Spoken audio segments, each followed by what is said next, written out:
Shalom e boa noite a todos os que neste momento estão do outro lado e que posteriormente terão a oportunidade de estar assistindo este vídeo. Estou entrando aqui nesta live, nesta noite, com a permissão do Todo-Poderoso Criador, para mais uma vez estar transmitindo uma mensagem baseada na fé de Jó, baseado no exemplo de vida deixado por este patriarca, por este homem de fé inabalável, por este homem que viveu em uma época muito remota, viveu em um tempo de muitas dificuldades e que passou por provações e que teve o privilégio de ter sido escolhido para constar sua história dentro das Sagradas Escrituras. Nós sabemos muito bem que a história de Jó, mais conhecido como Jó, ela é uma história recheada de muitas dores, muitas perdas, muitas dificuldades, conforme já foi feito aqui, já foi narrado na parte 1, e mesmo assim, este homem, ele manteve a sua fé inabalável. Foi falado aqui na primeira mensagem, já tem uns bons dias que eu fiz essa primeira parte, devido a muitas dificuldades que tem enfrentado, a vários problemas, vários impedimentos. Eu não pude estar aqui retornando para estar transmitindo a segunda parte. Mas hoje agraciou-me o Eterno Todo-Poderoso, dando-me condições de estar aqui com este tempo disponível, falando deste personagem. E a gente falou sobre muitas coisas sobre Jó, sobre Jó. Uma delas é que eu gostaria de repetir aqui, irmãos, é o seguinte: nós estamos acostumados a ouvir por parte das pessoas com as quais nós convivemos, com os nossos irmãos na fé, com evangélicos, com cristãos, com pessoas com as quais nós convivemos, né? Que aquelas pessoas que servem ao Eterno, que servem a Deus, elas sempre estão destinadas a vencer, a triunfar e a ter êxito. Nós estamos acostumados a ouvir pregações e pessoas dizendo a respeito do triunfalismo que a fé traz. Eu discordo disso? Não. A fé, ela traz mesmo a nossa comunhão com o Eterno, a nossa intimidade com Deus, através da obediência, das orações, através do cumprimento de mandamentos, da palavra, através da prática da palavra, pois a admiração da palavra não adianta nada, não muda a vida de ninguém. O que realmente traz para nós vamos dizer assim, uma transformação é o colocar em prática os ensinamentos da palavra, né? Nós sabemos muito bem que não adianta gostar da palavra, achar ela bonita, gostar das escrituras, admirar as escrituras, mas não vivenciá-la, não aplicá-la em suas vidas, não praticar, não adianta nada. Então, nós estamos acostumados a ouvir pessoas com essa mensagem de triunfalismo, dizendo que quem serve a Deus só vence, quem serve a Deus está destinado sempre a ter vitória, e nem sempre é assim. Nós que servimos ao Eterno, que fomos escolhidos por Deus para sermos seus filhos, para reconciliarmos-nos com Ele, para nos arrependermos, porque isso é um dom, é uma dádiva. Nós temos que saber que tudo procede igualmente para todos debaixo do sol. Da mesma forma que vem o bem das mãos do Eterno, também, às vezes, com a permissão dele, com propósitos definidos, com objetivos a serem alcançados, com porquês, vamos dizer assim. Às vezes também ele permite que venha sobre nós o mal. Há alguns textos dentro da Bíblia Sagrada onde o próprio Eterno fala: eu sou aquele que dou a vida e que tiro a vida. Faço nascer a luz e também envio as trevas. Curo e coloco o enfermo. Dou a vida, trago vidas a este mundo, mas também tiro vidas colocando-as na sepultura. A Bíblia está recheada de textos com este contexto que eu estou narrando. Então, meus queridos, olha o que Jó disse depois que Hassatam, é assim que ele é chamado dentro do hebraico, Hassatam, ou seja, o adversário, ele se apresentou então diante do Criador, disfarçado de Melachim, de anjo, de Melach. E ali, então, ele quis ir disfarçado perante o Todo-Poderoso, mas o Todo-Poderoso vê tudo, sabe de tudo, conhece todas as coisas e não pode ser passado para trás. Quando ele ali disfarçado de anjo perante a face do Criador, ele diz: de onde vem Satanás? E ele diz: de passear e rodear pela terra. E o Eterno então faz uma pergunta para Hassatam. E ele pergunta o seguinte: o seu livro, no capítulo 2, ele narra: viste ali na terra um homem chamado Jó, reto, sincero, íntegro, temente, e que se desvia do mal? Hassatam arruma uma alegação e diz: olha, é lógico, ele tem de tudo, né? Ele tem saúde, tira a saúde dele, toca no corpo dele e você verá, né? Antes disso, ele já tinha recebido da parte do Eterno permissão para tocar em todos os bens, em todas as posses, em tudo o que Jó possuía, mas preservou-lhe a saúde. E ele volta então novamente e diz: olha, ele só não blasfemou contra ti, porque ainda lhe resta a saúde. Ele ainda tem saúde. E o Eterno, para provar para Hassatam e também para nos dar um exemplo hoje, para nos ensinar várias lições hoje, para trabalhar, eu acredito, algum lado da vida de Jó, ele permite que Hassatam venha sobre ele e toque, dizendo: pode tocar na pele, no corpo, nos ossos, só não tira a vida, na vida você não vai tocar. E assim o inimigo veio. E assim o inimigo, Hassatam, ele ganha então a oportunidade e ele começa então a afligir o corpo daquele homem. Olha o que diz o capítulo 2, a partir do versículo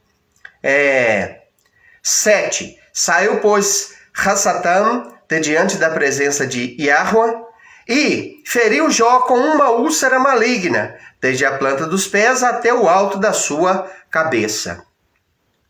Segundo vários comentaristas, pregadores, ensinadores, teólogos, esta enfermidade não é aquilo que nós conhecemos como a hanseníase, a lepra dos dias de hoje.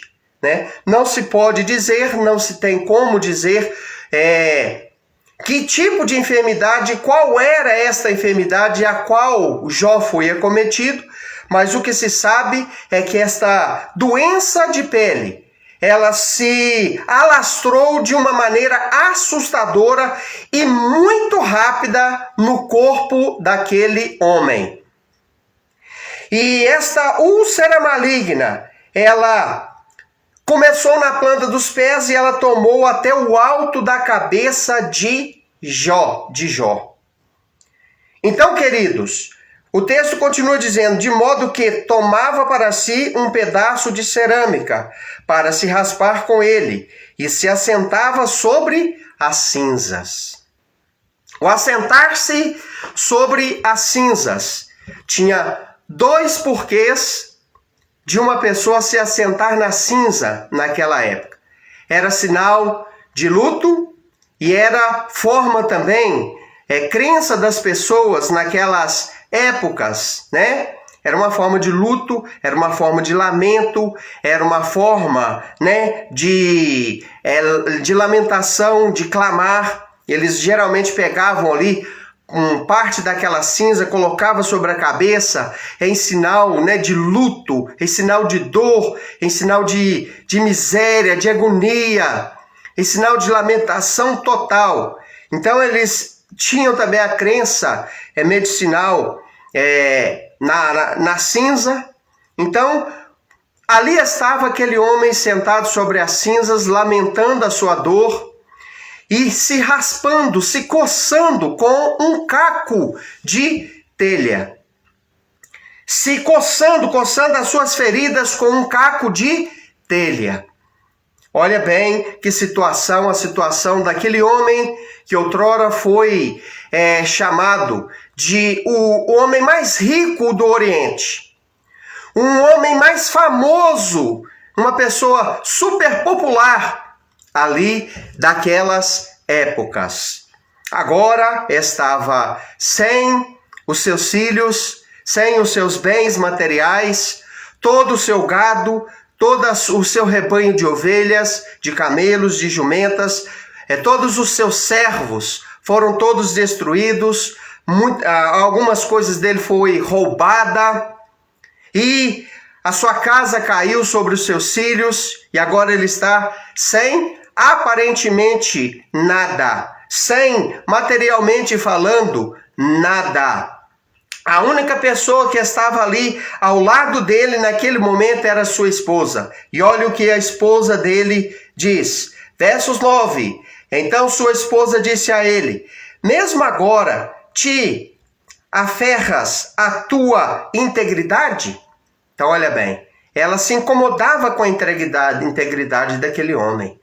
Ela se incomodava diante das calamidades, das perdas. Com certeza ela já estava ali, né, bombardeada, e ela não tinha a estrutura de Jó. Ela não tinha a paciência, a fé, a esperança e a capacidade de passar por cima, dar a volta por cima daquela situação, assim como o seu marido Jó. E ela então, ela se incomoda e diz, mesmo assim você mantém integridade? Irmãos, isso é um exemplo para nós. Você que está assistindo, que vai assistir essa transmissão, é um exemplo para mim. Tudo isso que nós estamos aprendendo aqui com esta mensagem. E é um exemplo para todos nós que temos uma Bíblia Sagrada em nossas mãos. Irmãos, essa história não está aqui à toa. Essa história está aqui para mostrar para mim e para mostrar para você algumas verdades. Primeira, coisas más, ruins, desagradáveis podem sim acontecer com pessoas boas. Por que não? Nós vemos esta prova através da vida deste homem. Você já leu o capítulo 1? O início do livro foi citado aqui na mensagem passada, né? O que fala sobre ele? O que a Bíblia fala sobre ele? Olha, havia um homem na terra de Uz que se chamava Jó. Ele era um homem íntegro. Olha aqui o que a Bíblia está dizendo dele.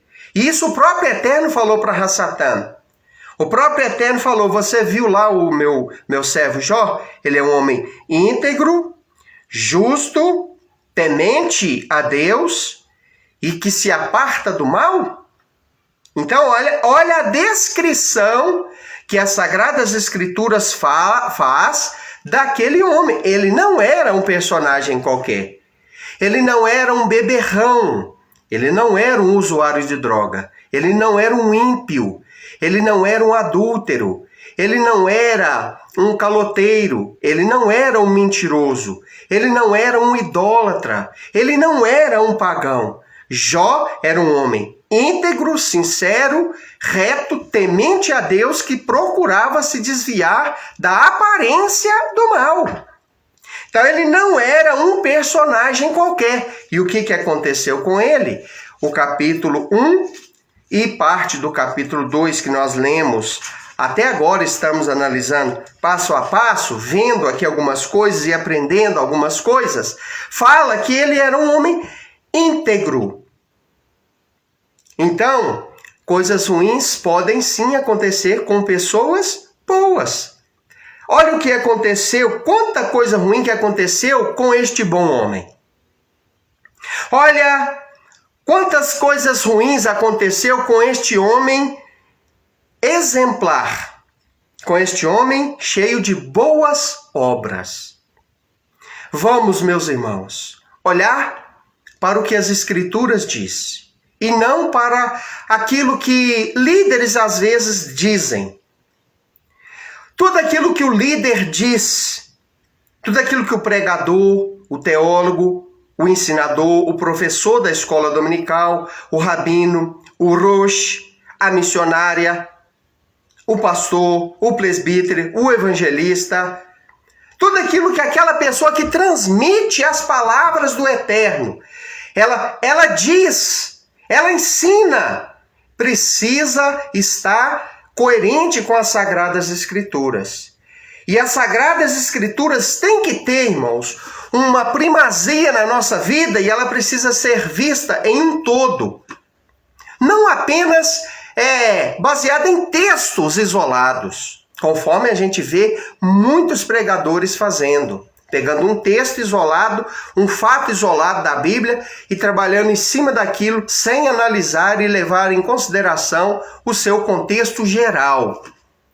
Então, o contexto geral da Bíblia mostra, queridos irmãos, né? Apesar de termos aqui este exemplo do livro de Jó, mas a Bíblia, ela está repleta de casos de quê? De coisas ruins acontecendo com pessoas boas, tementes, reverentes, pessoas de oração, pessoas de santificação, pessoas que cumpriam a Torá, os ensinamentos do Eterno. Como, por exemplo, olha as coisas ruins que aconteceu com José, que nós chamamos de José, que foi vendido por seus irmãos, que foi levado como escravo até por uma caravana de midianitas, né? Para a terra de Mitzraim, ou Egito, aonde ele teve que viver muitos anos preso. Ele foi ali quase que executado no calabouço. Ele passou ali por momentos de dificuldade, foi vítima de uma trama da mulher de Potifar, até que injustamente, né, ele foi ali parar no calabouço, ficou ali naquele local, privado da companhia do pai que ele tanto amava, da mãe, dos seus parentes, da sua pátria, mergulhado em um costume pagão, mergulhado em uma situação terrível, até que o cativeiro dele, Deus resolveu, né, virar o cativeiro dele. Olha quanta coisa ruim aconteceu com pessoas boas que estavam na sua pátria e foram capturados por Nabucodonosor, levados como escravos a serem cativos para uma terra chamada Babilônia, né? Alguns personagens tais como Sadraque, Mesaque e Abednego, que foram julgados dentro da fornalha de fogo ardente. Daniel julgado dentro da cova dos leões, quase perderam suas vidas, quase foram ali eliminados, executados, se não fosse a intervenção do Eterno. Olha para a vida do patriarca Abraão, que recebeu a ordem de sair da sua parentela e que teve a sua esposa capturada por um rei em um momento de fome, que ele foi buscar alimento dentro do Egito e também em uma outra terra ali. Então, meus queridos, coisas ruins acontecem sim. Olha para a vida dos Talmidim de Yeshua, para que os apóstolos, como eles morreram, nenhum deles, com exceção de Yohanan, João, o apóstolo João, teve uma morte normal. Todos foram assassinados, executados. E eram quem? Eram ímpios? Não, não eram ímpios, meus irmãos. Eram pessoas boas. Então vamos tirar da nossa mente essa questão, esse blá blá blá que a gente ouve em muitos púlpitos, que a gente ouve por parte de muitos líderes, pregadores, sensacionalistas, que às vezes gostam de mexer com o emocional das pessoas para atingir a sua finalidade. Eu não creio que o servo de Deus, a serva de Deus, tem uma vida abençoada, tem uma vida boa, tem proteção. Eu creio, irmão. Eu acredito sim, mas dizer que coisas ruins não acontecem com pessoas que servem ao Eterno, com pessoas boas, isso eu discordo. E podemos ver dentro das Sagradas Escrituras que isso não tem respaldo bíblico, que isso não é verdade. Coisas ruins podem acontecer sim com pessoas boas. Então, uma outra lição que nós aprendemos aqui é que quando nós temos fé de verdade, quando nós temos fé de verdade, meus queridos irmãos, nós podemos estar passando e passar pelo que tivermos de passar, que nós não abandonamos ao nosso Criador. E isso muda a nossa história. Nós vemos que Jov, perdeu. Ele teve muitas perdas. Ele perdeu os seus bens materiais, todo o seu rebanho, seus servos, seus 10 filhos, sua casa, seu prestígio, sua fama, sua admiração popular, sua saúde. Restou-lhe apenas um monte de cinza e um caco de telha para coçar as muitas feridas que brotaram, desde a planta dos pés e subiu até o alto da sua cabeça. Porém, aquele homem não perdeu a fé. Ao lado dele estava uma mulher, e ela disse, concluindo aqui a mensagem do versículo 9, mesmo assim você ainda mantém integridade? Mesmo assim você mantém a postura de obediência e integridade a este Deus? Blasfema de teu Deus e morre. Assim disse aquela mulher para ele. Então, irmãos, as circunstâncias eram completamente desfavoráveis para aquele homem.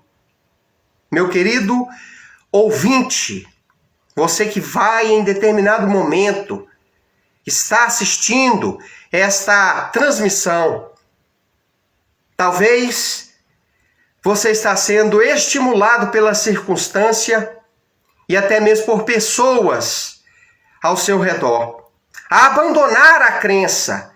Talvez a situação está muito complicada e alguém diz para você: larga isso de lado, deixa essa fé, deixa esse negócio de lado, de Bíblia, de religião, de fé, de igreja, enfim, de servir a este seu Deus aí, não está adiantando nada. Talvez você está sendo estimulado negativamente a abandonar a sua crença, a sua fé e a sua postura. Mas foi exatamente a fé que garantiu a vitória para Jó. E o que nós aprendemos? Que o homem pode, mesmo diante de calamidades, manter a fé. Vamos falar um pouco sobre o que realmente significa a palavra e a origem da palavra fé. A palavra fé, meus irmãos, ela vem do hebraico emuná. Emuná significa confiança. Emuná significa segurança íntima. Emuná é o ato de se segurar, agarrar algo com muita força, com muita vontade e não largar mais. Podemos comparar a palavra emuná e entender o sentido dela da seguinte forma: suponhamos que alguém não sabe nadar e este alguém está diante de um rio. E esta pessoa, diante daquele rio, em imensa correnteza, por algum motivo escorrega e cai dentro daquele rio. Uma pessoa que está bem distante, que está bem longe, vê os gritos de socorro, de desespero daquela pessoa em aflição por cair naquele rio em correnteza e está sendo arrastada por aquelas águas. Então, aquela pessoa sai correndo com uma corda na mão, gritando, chamando a atenção daquela pessoa e joga aquela corda na água e diz: segura, segura que eu vou te tirar de dentro deste rio em fúria. Imagine que aquela pessoa consiga agarrar naquela corda. Imagine bem, irmão, como que aquela pessoa não vai segurar com ânsia, com firmeza naquela corda que ela conseguiu grudar, segurar com as suas mãos. Imagine bem quando aquela corda estica e ela segura com as suas duas mãos a firmeza com a qual ela não vai segurar aquela corda que é a única esperança para ela não morrer naquela correnteza. Então, a pessoa de cima do barranco, a pessoa de cima ali daquele rio em fúria, começa a puxá-la e arrastá-la para a margem em segurança. Imagine bem a força que ela não vai depositar, a segurança, a convicção, a força que ela não vai empregar naquela corda para que ela não morra. Emuná é segurar na corda, é segurar com muita ânsia, ênfase, entusiasmo.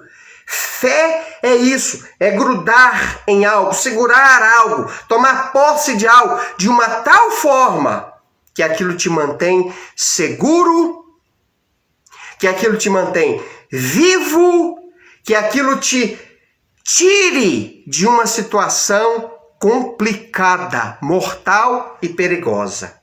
Emuná é o ato de se segurar em algo com fé, entusiasmo, confiança, convicção de que você vai sair daquela situação e você tem que fazer sua parte. Não é só quem está em cima do barranco que tem que fazer aquele esforço para te tirar.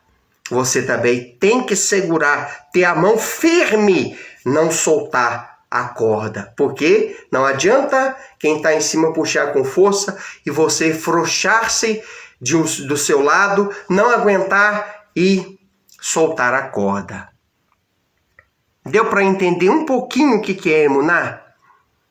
A minha forma simples de explicar algo que eu compreendo. Então, emuná, significa fé. Hebreus 11:1 diz: ora, a emuná, a fé, é o firme fundamento das coisas que se esperam e a convicção de fatos que não se veem. Então, Jó perdeu tudo, mas ele não perdeu a emuná, ele não perdeu a fé. E a fé dele, a emuná, garantiu-lhe a vitória. Ei, querido irmão e irmã, ouvinte, você que está ouvindo vai ouvir esta transmissão. Podemos perder absolutamente tudo.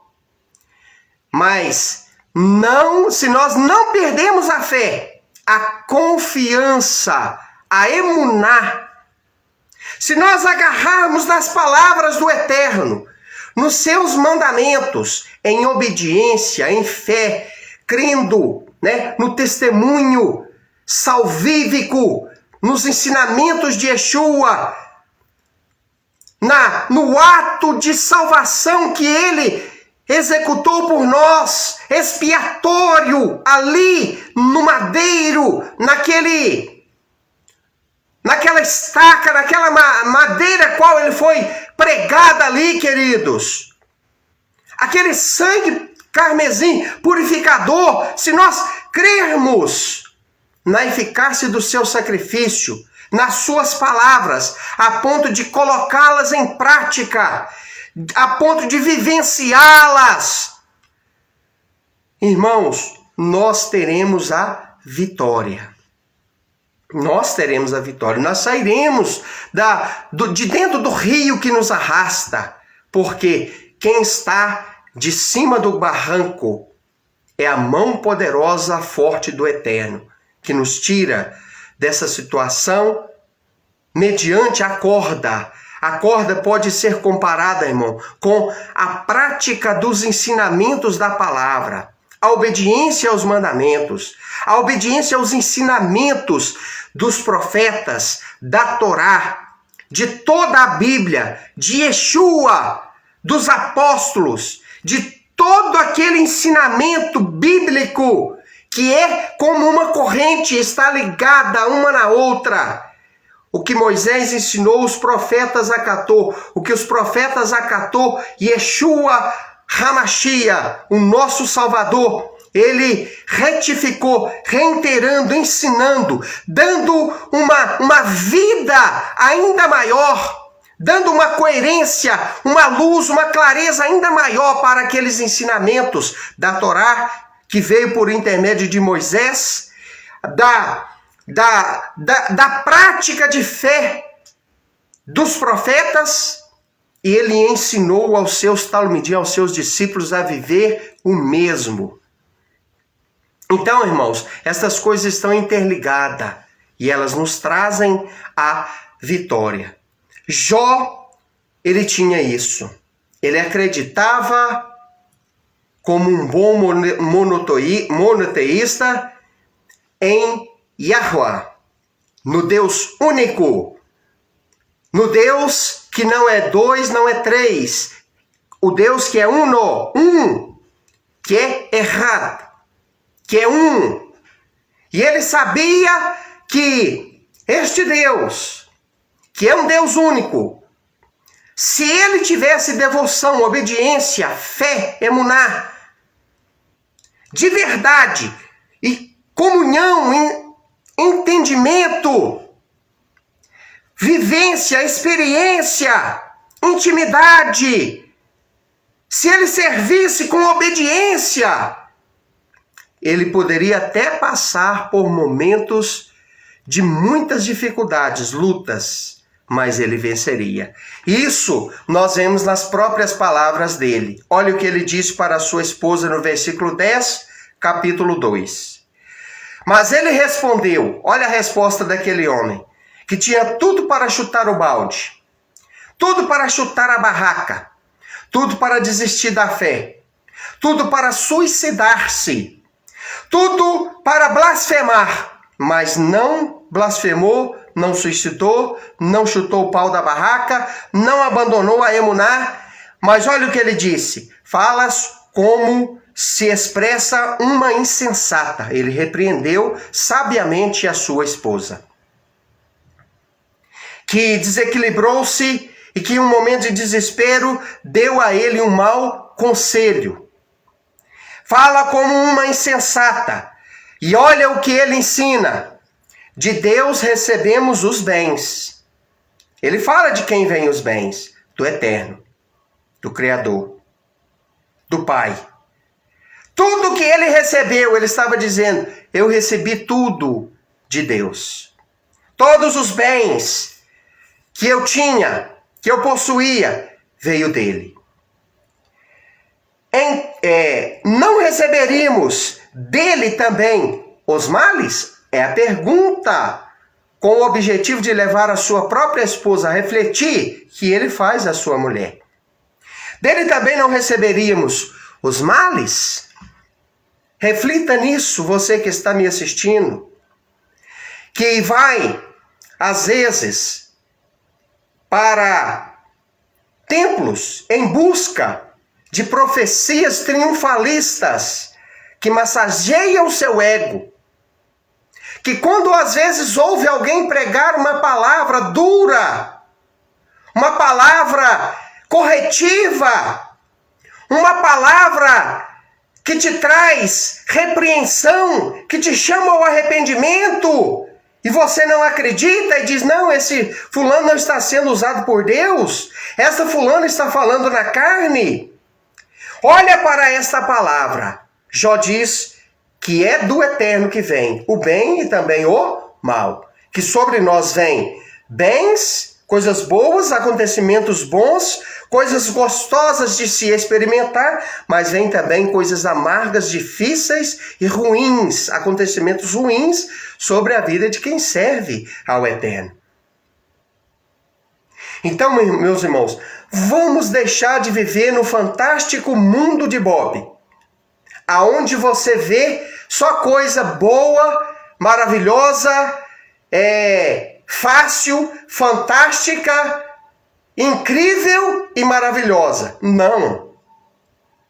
Temos dificuldades, lutas, problemas, perdas, choramos, ficamos doentes, entramos em crise financeira. Casamentos de servos de Deus às vezes são vítimas de terremotos. Acontecem coisas ruins, sim, com pessoas de íntima comunhão com o Eterno. Porque se não acontecesse, se isso não fosse possível, não aconteceria essas coisas com Jó. Então, queridos e amados irmãos, vamos continuar aqui analisando as palavras dele. Ele diz: recebemos do Eterno, de Deus, os bens, não receberíamos também nós os males?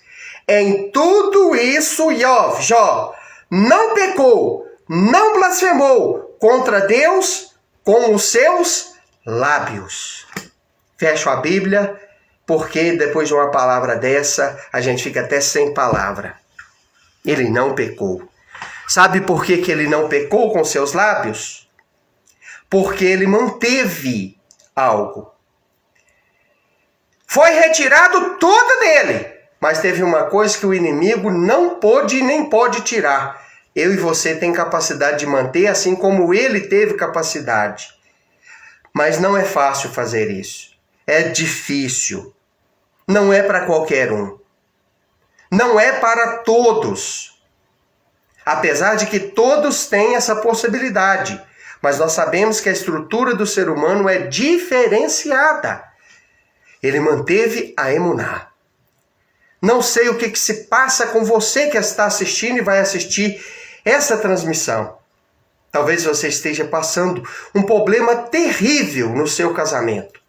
Talvez você esteja enfrentando um momento de enfermidade em si próprio ou às vezes em alguém da sua família. Talvez você está passando por uma crise financeira terrível, uma ameaça, uma dificuldade em alguma outra área da sua vida. Talvez o próprio Eterno está te provando, porque muitas são as aflições do justo, mas o Eterno lhe livras de toda. Salmo 34, verso 7. Clamou este aflito, e o Eterno lhe respondeu. Livrou-o de todos os seus temores. Ainda no Salmo 34 tem este versículo. Então, meus queridos irmãos, eu vou encerrar esta mensagem com uma oração.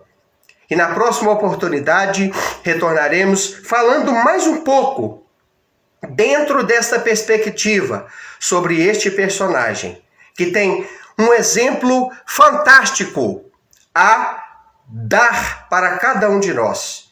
Nós podemos extrair muitos bons exemplos da vida, da comunhão, da intimidade deste homem, deste patriarca, que perdeu muitas coisas, mas conseguiu manter a emunar, manter a fé. Grande e eterno Yahweh, Adonai Tsevaot, aquele que peleja as batalhas para os santos, defendendo-os dos ataques do inimigo. Nós te louvamos nesta noite. Baruch atah Adonai Eloheinu melech haolam b'shem Yeshua HaMashiach. É no teu nome santo, ó Eterno, que nós depositamos a nossa emuná. E assim o fazemos em nome de Yeshua, pelos méritos do sagrado nome e da pessoa bendita dele. Eu te peço em favor das pessoas que estão e irão assistir esta mensagem, que as tuas bênçãos venham sobre todos nós. Que o Senhor nos ajude, ó Eterno, Adonai, Elohim de Israel e das nações, a vencer as dificuldades que vão surgindo no dia a dia de nossas vidas. Eu não sei o que essa pessoa aí do outro lado ela está enfrentando, mas sei que o Senhor é bondoso e capaz de fazer uma grande obra na vida dela. Abençoa ela, ajuda ela, dá ela a vitória. É o que eu te peço e agradeço em nome de Yeshua. Amém.